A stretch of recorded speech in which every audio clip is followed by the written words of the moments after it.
On le voit partout, sur le fronton des mairies, dans les écoles ou encore à l'intérieur des bâtiments officiels. On le sort fièrement lors des jours de liesse à l'image de la libération de Paris ou des Coupes du Monde, mais également lors des moments plus douloureux qui touchent à l'identité du pays, à l'instar des attentats ou leurs dommages nationaux. On l'utilise, mais on l'oublie aussi. Et pourtant, il survit. Je parle bien évidemment du drapeau français, dont on fête aujourd'hui le 227e anniversaire. Beaucoup de légendes tournent autour de ce drapeau, de son origine et de sa création. Aujourd'hui, dans un jour si spécial, nous répondrons à toutes ces questions. Bonne vidéo. Lors de la Révolution française, en 1789, les révolutionnaires parisiens portent une cocarde sur leur bonnet phrygien. Cette cocarde, aux couleurs de la ville de Paris, est bleue et rouge. C'est en 1794, sous l'impulsion de Lafayette, qui souhaite réconcilier monarchie et révolution, que les trois couleurs sont officiellement adoptées. Le bleu et le rouge restent couleurs de rassemblement, comme lors de la Révolution. On y ajoute le blanc, qui provient du drapeau royal.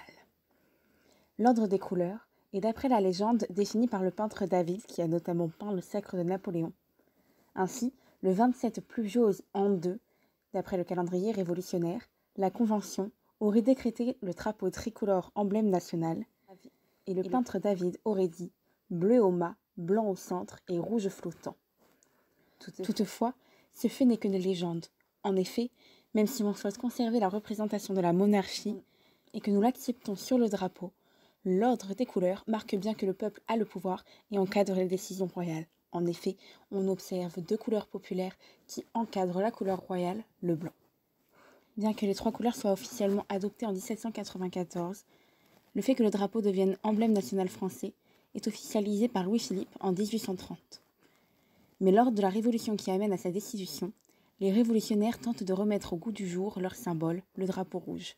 Ce à quoi s'oppose le tout juste nommé ministre de l'Intérieur, Alphonse de Lamartine, qui évoque pour la première fois l'union que le drapeau permet d'offrir aux Français.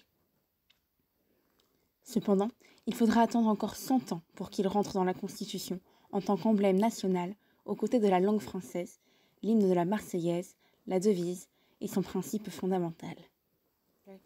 C'est donc d'après l'article 2 de la Constitution, écrit le 4 octobre 1959, que ces emblèmes deviennent symboles nationaux.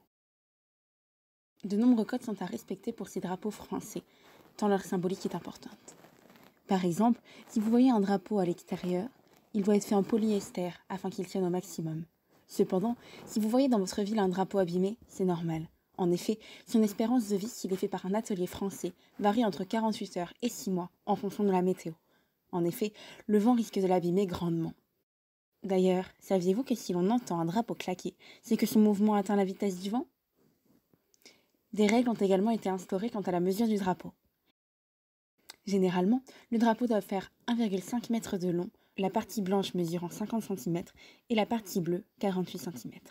Cette proportionnalité entre les couleurs est notamment visible sur le drapeau de l'Arc de Triomphe, utilisé lors des grandes cérémonies qui mesure près de 260 m². Cependant, le reste du temps, la mesure est peu respectée.